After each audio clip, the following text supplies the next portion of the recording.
আসসালামু আলাইকুম। সকলে কেমন আছেন?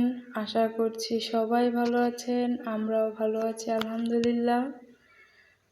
তো আজকে আরেকটি ব্লগ নিয়ে চলে আসছি। আজকে ব্লগটি সকাল থেকেই শুরু করছি। তো আমার বাচ্চারা এইমাত্রই ঘুম থেকে উঠলো। যে বাসায় বাচ্চা আছে ওই বাসাটা একটু এলোমেলো বেশিই থাকে। তো আমি বিছানাটা প্রথমে গুছিয়ে নিব। তো আমার বিছানা গোছানো শেষ। বিছানা গুছিয়ে আমি ঘরটাও ঝাড়ু দিয়ে নিয়েছি।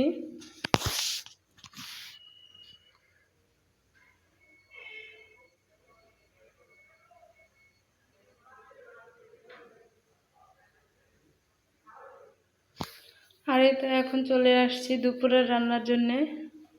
তো আজকে দুপুরে সবজি ভাজি করব।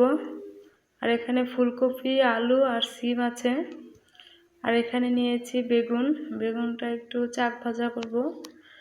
আর এখানে পেঁয়াজ আর কাঁচামরিচ কেটে নিয়েছি।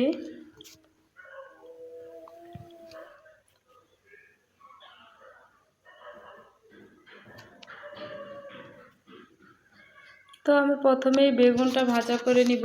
তো সেই জন্য লবণ, হলুদ আর একটু গুঁড়া মরিচ দিয়ে দিব।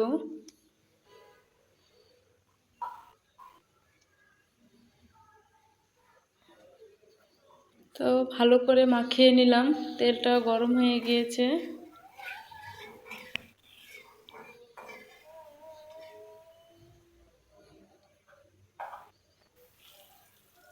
বেগুনগুলো দিয়ে দিচ্ছি।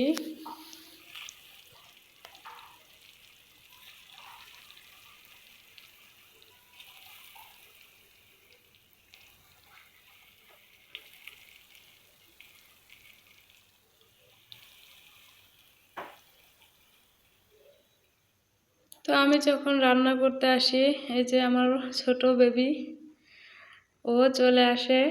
আর এই যে ঝুড়ি থেকে আলু পেঁয়াজ সব নামাচ্ছে। তো আমি যখন ওর নাম ধরে ডেকে বললাম তখন উঠে আমার দিকে চলে আসলো।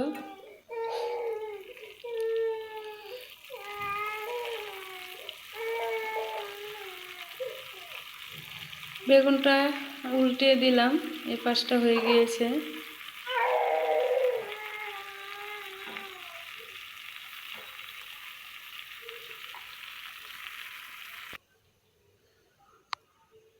তো এদিকে আমি রাইস কুকারে ভাতটাও দিয়ে দিয়েছি।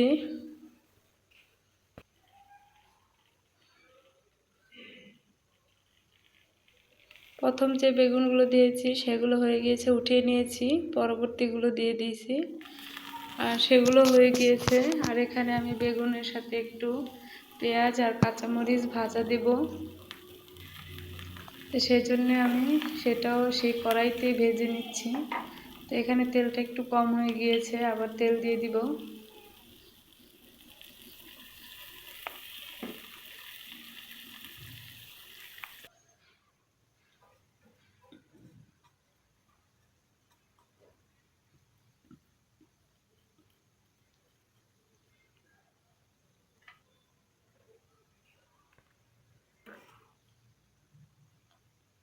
পেঁয়াজটা ভাজা হয়ে গিয়েছে, এখন বেগুনের উপর দিয়ে আমি ছড়িয়ে দিব।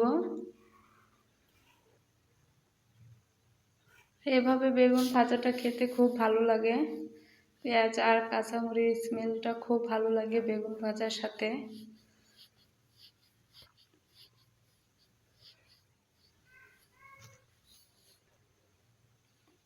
সেই কড়াইতে এখন আমি ফুলকপি, আলু আর সিম ভাজাটাও করে নিব। তো সেই জন্য ফোড়নে আমি জিরে দিয়ে দিয়েছি। আর এখন ধুয়ে রাখা সবজিগুলো দিয়ে দিব।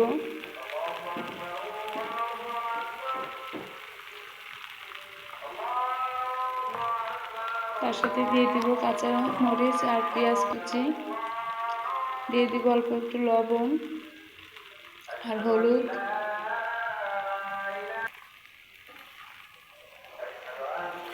আর এখন নেড়ে চেড়ে ভালো করে মিশিয়ে নিব যাতে লবণ হলুদগুলো সবজির সাথে মিশে যায়।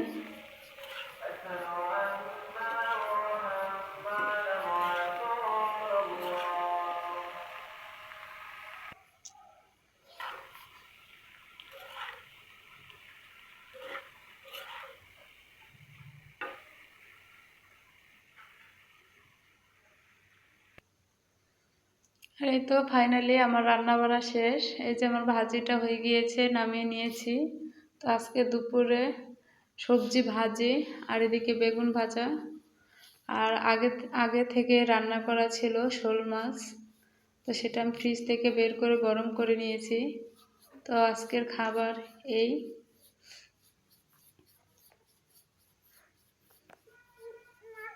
তার সাথে আমার ভাতও হয়ে গিয়েছে।